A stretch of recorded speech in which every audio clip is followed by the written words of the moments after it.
So last Friday, Blizzard put out a short story covering the budding relationship between Lor'themar and Thalyssra, who were shown to have a strong interest in each other after N'Zoth was defeated. If you haven't read the story yet, I implore you to do so. It might not be the longest thing written, but it definitely left me with some thoughts and questions I would like to discuss with you here today. Let's start with my biggest takeaway from the story. Lor'themar has straight PTSD. I don't know how many people caught on to it, but it was almost directly stated that he suffers from the Scourge attack on Quel'Thalas. To quote a part of the story so you know what I'm talking about, Lor'themar stared at her, chilled as if naked.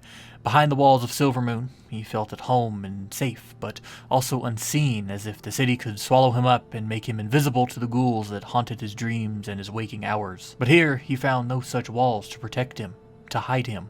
It's no simple thing to shake off the betrayals my people and I have known, that I have known. It will take time, a long, long time. To me, this disorder is something that seems to be very important to Lor'themar as a character, and is why he's chosen to make some rash or hasty decisions in the past. For example, you have Illyria. Lor'themar's waking nightmares about the Scourge is the reason for exiling Illyria from Quel'Thalas after she nearly tainted the Sunwell like the Scourge did many years before. I think this is very interesting to note, and I think this because the pre-patch of Shadowlands will involve a rampaging Scourge, and if Lor'themar is involved, which he most likely will be, we might see just how much he actually suffers under the duress of an old enemy. The story also delves into the continued mental trauma left behind after Kel'Thas, the failed ruler of Silvermoon, betrayed his people in service to a higher power. Considering we will be seeing Kel'Thas atoning for his sins in the Shadowlands, it's more than likely that Lor'themar will decide to accompany us and will come face to face with his old friend once again. Judging by how hurt Lor'themar remains after Kel'Thas' betrayal, we might be looking at a similar situation like what happened with Jaina and Kul Tiras. If anything, it will be interesting to see if Lor'themar can get closure for past mistakes and move on to bigger and better things. Those bigger and better things, of course, being Thalyssra, and the Sunwell. But that's not all I wanted to talk about. I have a few smaller, but just as important bullet points to leave you with. For starters, Lor'themar, the Regent-Lord of Silvermoon and hero of the Horde, is a straight submissive. This dude, he is a nervous wreck around the girl he wants to smash, and basically has to be forced into making a move by the First Arcanist herself. Another thing, is it cold in Suramar?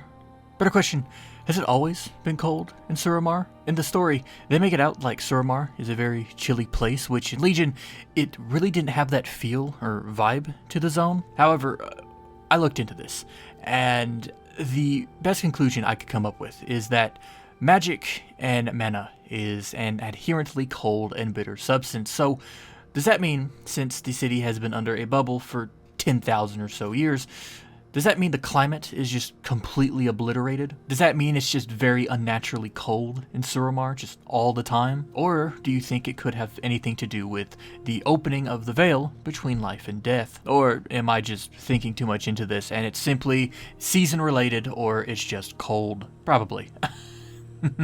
And the last thing I'd like to mention, why was Lor'themar called back to Orgrimmar with urgency? I don't think it was just a regular council meeting he was urgently called back to, as it was stated Lor'themar had found the time to take 2 days away from all the political affairs of the Horde Council. So it makes you wonder, could it have something to do with Sylvanas? How likely is it to say that the end of this story is going to bleed into Shadows Rising or the pre-patch? Personally, I feel like it's a strong possibility of either, but you can let me know your thoughts, as well as all questions, comments, or concerns regarding this video, Warcraft, or its lore, in the comment section down below, and I'll be sure to read each and every one of them. Thanks for watching.